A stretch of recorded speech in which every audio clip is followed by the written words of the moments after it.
1 minute. Families are being taken to a banquet to honor wounded veterans. The next, utter chaos. Witnesses say the float was almost across the tracks when it was hit by a double-decker freight train. Investigators are still piecing together how this could have happened, but apparently the crossing gate and warning lights were working properly. Let's get right to NBC's Janet Shamlian. She's at the scene in Midland, Texas. Janet, good morning. Matt, good morning to you. There's just no other way to describe it. It is an eerie scene out here this morning at the site of this horrifying accident. As you can see behind me, the freight train is still on the tracks at the point of impact. Just ahead of it, that flatbed trailer with the chairs still bolted on it where the veterans were sitting, and the signs with their names on them, some of those still intact. What we know at this point, 4 people are dead, 17 injured, 1 person critically.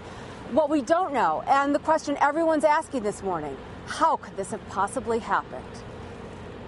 On Thursday, November 15th. It was supposed to be a night of joyous celebration in Midland, Texas Thursday, a parade honoring wounded veterans, followed by a banquet in their honor.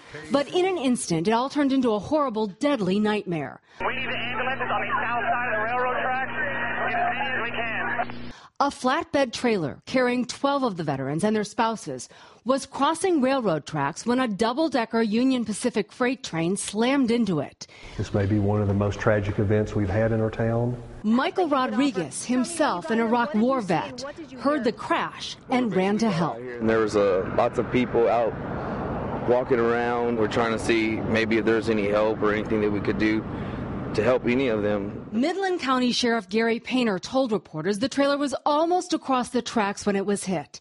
He said some on the flatbed tried to jump. Others tried to protect their wives and girlfriends. He called it pandemonium. One of those, 34-year-old Army Sergeant Joshua Michael, a recipient of 2 Purple Hearts.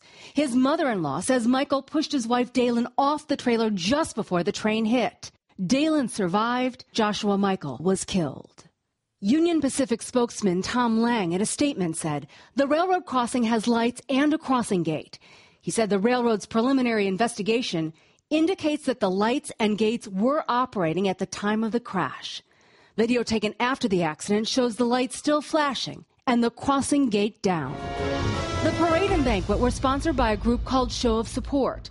Their website says each year they try to find new ways to thank military men and women for their service. This year, it was an event called Hunt for Heroes, an all-expenses-paid deer hunting trip for the wounded veterans.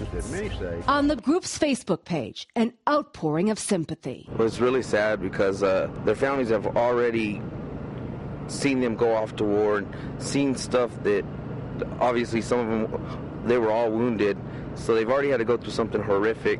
These guys are true American heroes, and was at the parade at 4 o'clock, and they passed by waving and celebrating, and Midlanders lining the streets with flags and waving, and so proud of these guys. It's just we're all terribly sad.